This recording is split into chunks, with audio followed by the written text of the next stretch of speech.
ನಮಸ್ಕಾರ ಎಲ್ರಿಗೂ. ಕ್ಲೂಲೆಸ್ ಇನ್ಸ್ಯಾನಿಟಿಗೆ ಸ್ವಾಗತ. ನಮ್ಮ ಜೊತೆ ನಮ್ಮ ಮಾಮ ರಂಗರಾಜನ್ ಅವರಿದ್ದಾರೆ. ಹಾಗೆ ಒಂದು ಕಟ್ಟ RCB ಅಭಿಮಾನಿ ರಾಘವ್ ಕೂಡ ಇದ್ದಾರೆ. ಮಾಮ, ನೀವು ನಿಮ್ಮದೇ ಶೈಲಿಲಿ ವಿಡಿಯೋ ಮಾಡ್ತಾ ಇರ್ತೀರಾ ನಮ್ಮ ಚಾನೆಲ್ಗೆ, ಅದು ಸೂಪರ್ ಹಿಟ್ ಆಗಿದೆ. ಆದರೆ ನಾಳೆ RCB ಮತ್ತು ಡೆಲ್ಲಿ ಮ್ಯಾಚ್ ಇದೆ, ಅದ್ರ ಬಗ್ಗೆ ಮಾತಾಡೋ ಥರ ಇದ್ದರೆ ಏನಾಗುತ್ತೆ? RCB ಗೆಲ್ತಾರ? ಡೆಲ್ಲಿಲಿ ಆಗ್ತಾಯಿದೆ, ಏನಾಗುತ್ತೆ?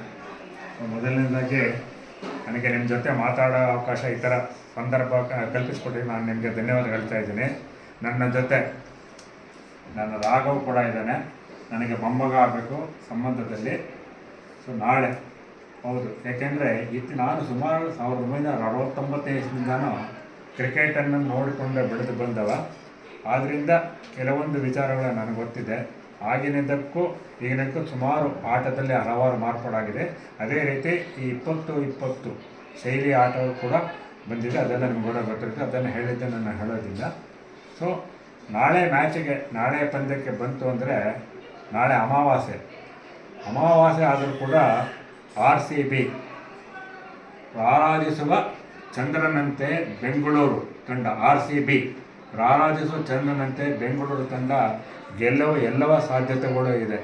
ಈಗಾಗಲೇ ತಮ್ಮ ಫಾರಂ ಅಂತ ಏನು ಹೇಳ್ತೀವೋ ಅದನ್ನು ಕಳೆದುಕೊಂಡಿರೋರು ಲಯಬದ್ಧವಾದ ಇದಕ್ಕೆ ತಿರುಗಾ ಮರಳಿ ಬಂದಿದ್ದಾರೆ RCB ಅವರು. ಅದೇ ರೀತಿ ನಾಳೆ ಇದು ಗೆಲ್ಲುವ ಸಾಧ್ಯತೆ ಅನೇಕವಾಗಿದೆ. ಯಾಕೆಂದರೆ ಮೊನ್ನೆ ಒಂದು ಸಲ ಹೇಳಿದೆ, 3 ಸಲ ಮುಗಿಸ್ಕೊಂಡು 4ನೇ ಸಲ ಎದ್ದು ನಿಲ್ತಾನೆ ಅಂತ. ಅದೇ ರೀತಿ ಈ ಮುಂದುವರಿಕೆ ಆಗುವಂಥ ಖಂಡಿತ ಎಲ್ಲ ಸಂದರ್ಭಗಳು ಉಂಟು. ಆದರೆ ಇತಿಹಾಸದ ಪುಟಗಳನ್ನು ತೆಗೆದುಕೊಂಡರೆ ಬೆಂಗಳೂರಿನ ಚಿನ್ನಸ್ವಾಮಿ ಸ್ಟೇಡಿಯಮಲ್ಲಿ ಅದು ಟೆಸ್ಟ್ ಮ್ಯಾಚ್ ಇರ್ಬೋದು, ಅಥವಾ ಏಕದಿನ ಪಂದ್ಯಗಳಿರ್ಬೋದು, ಈ ಥರ IPL ಇರ್ಬೋದು, ಅದರೊಳಗೆ ಸ್ವಲ್ಪ ಯಾಕೋ ಹಿನ್ನಡೆ ಆಗಿದ್ದೆ. ಕೆಲವು ಹಿಸ್ಟ್ರಿ ರಿಪೀಟ್, ಇತಿಹಾಸ ಮರುಕಳಿಸುತ್ತೆ ಎಂದು ಹೇಳ್ತಾರೆ. ಬಟ್ ಈ ಸಲ ಅದು ಆಗೋದಿಲ್ಲ ಅಂತ ನನಗೆ ನಂಬಿಕೆ ಇದೆ. ಆದ್ದರಿಂದ ನಾಳೆ RCB ಗೆಲ್ಲುವ ಎಲ್ಲ ಸಾಧ್ಯತೆಗಳು ಇದೆ ಅಂತ ನಾನು ಹೇಳ್ತೀನಿ. And Virat Kohli is playing in his hometown Delhi. So he will score a century according to you? Yes. ಮಾಮ, ಇದು ಯಾರು ಚೆನ್ನಾಗಿ ರಾಘವ್ ವಿರಾಟ್ ಕೊಹ್ಲಿ ಚೆನ್ನಾಗಿ ಆಡ್ತಾನೆ ಅಂತ ನಿಮ್ಮ ಪ್ರಕಾರ RCBಗೆ ಉತ್ತಮ ಪ್ರದರ್ಶನ ಯಾರು ಕೊಡ್ತಾರೆ? ಉತ್ತಮ ಪ್ರದರ್ಶನ ನಮ್ಮದೇ ಕನ್ನಡದ ಹುಡುಗ ಪಡಿಕ್ಕಲ್ ತುಂಬಾ ಚೆನ್ನಾಗಿ ಆಡ್ತಾ ಇದ್ದಾನೆ. ಆದ್ದರಿಂದ ಅವನು ಇದಾಗ್ತಾನೆ ಅಂತ. ಸಾಲ್ಟ್ ಅವರು ಇನ್ನೂ ಸ್ವಲ್ಪ ಆತರ ಪಡೆದೆ ಆರಂಭದಲ್ಲಿ ಸ್ವಲ್ಪ ಮೆತ್ತಿಗಾಡಿಕೊಂಡು ಆಮೇಲೆ ಆಡಿದರೆ ಖಂಡಿತ ಅವರು ಮರಳಿ ಅವರ ಫಾರಮಿಗೆ ಬರ್ತಾರೆ. ವಿರಾಟ್ ಕೊಹ್ಲಿ ಮಾಮೂಲಿನಂತೆ ಅವರ ಶೈಲಿಯನ್ನು ಮುಂದುವರಿಸಿದರೆ ಖಂಡಿತ ಇದಾಗ್ತಾರೆ. ಅದಕ್ಕಿಂತ ನಾನು ಹೇಳಬೇಕಾಗಿರೋದು ಭುವನೇಶ್ ಕುಮಾರ್ ಮತ್ತು ಕೃಣಾಲ್ ಪಾಂಡ್ಯ ಅವರಿಬ್ಬರು ಸ್ವಲ್ಪ ಅವರ ಲಯವನ್ನು ಕಂಡುಕೊಂಡ್ರೆ ಇದಾಗುತ್ತವೆ.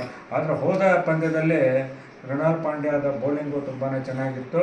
ಆಮೇಲೆ ಅವ್ರದ ಫೀಲ್ಡಿಂಗ್, ಕ್ಷೇತ್ರ ರಕ್ಷಣೆಯೂ ಚೆನ್ನಾಗಿತ್ತು.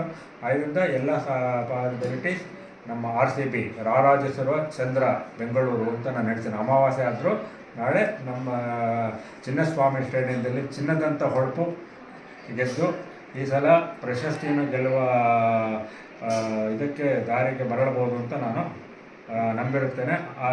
ಅದು ಬೇಗ ಇದಾಗಲಿ, ನಮಗೆ ಕೈ ಕೊಡಿಲ್ಲ, ವಿಜಯಶಾಲಿ ಇದು ಕೈ ಕೊಡಿಲ್ಲ ಅಂತ ನಾನು ಆಶಿಸ್ತಾ ನನ್ನ ಮಾತುಗಳನ್ನ ಮುಗಿಸ್ತಾ ಮತ್ತೊಮ್ಮೆ ನಿಮ್ಮ ಈ ವಾಹಿನಿಗೆ ನನ್ನ ಧನ್ಯವಾದಗಳನ್ನು ಅರ್ಪಿಸ್ತಾ ಇದ್ದೇನೆ.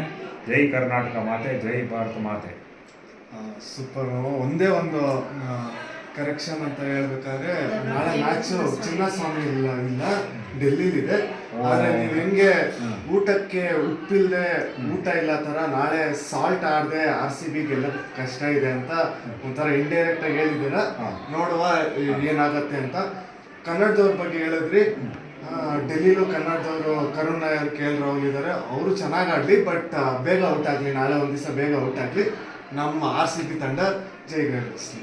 ನಾನು ಅಂತ ತಪ್ಪನ್ನು ಮಾಹಿತಿ ನಾನು ಕೊಟ್ಬಿಟ್ಟೆ. ನಾಳೆ ನಮ್ಮ ಕನ್ಯಾಸ್ವಾಮಿ ತಂಡದಲ್ಲಿ ಅಂತ ಆದರೂ ಪರವಾಗಿಲ್ಲ, ಚಿನ್ನದಂತೆ ಹೊಳೆಯಲಿ ಅಂತ ನಾನು ಹೇಳ್ತೀನಿ. ಯಾಕೆಂದರೆ ಚಿನ್ನಸ್ವಾಮಿ ಇದು ಇವತ್ತಿನ ನಮ್ಮ ಬೆಂಗಳೂರು ಈ ಕ್ರೀಡಾಂಗಣಕ್ಕೆ ಕಾರಣಕರ್ತರಾದ ಅನೇಕ ಮಹಿಳೆಯರನ್ನ ಈ ಸಂದರ್ಭದಲ್ಲಿ ನಾನು ನೆನೆಸ್ಕೋಬೇಕು.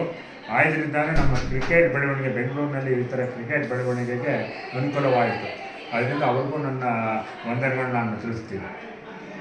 ಎಲ್ರಿಗೂ ಧನ್ಯವಾದಗಳು. ಹಾಗೆಯೇ ನಿರಂತರ ಇದೇ ಥರ ವೀಡಿಯೋಸ್ಗಳಿಗಾಗಿ ನಮ್ಮ ಚಾನಲ್ ನೋಡ್ತಾ ಇರಿ, ಲೈಕ್ ಮಾಡಿ, ಶೇರ್ ಮಾಡಿ, ಸಬ್ಸ್ಕ್ರೈಬ್ ಮಾಡಿ. ಅಭಿಷೇಕ್ ಅನಿರುದ್ಧ್ ನನ್ನ ಇಬ್ಬರು ಸೋದರಳಿಯಂದರು, ಅವ್ರಿಗೂ ನನ್ನ ಕೃತಜ್ಞತೆಗಳನ್ನ ನಾನು ತಿಳಿಸ್ತಾ ಇದ್ದೀನಿ. ಜೈ ಕರ್ನಾಟಕ ಮಾತೆ.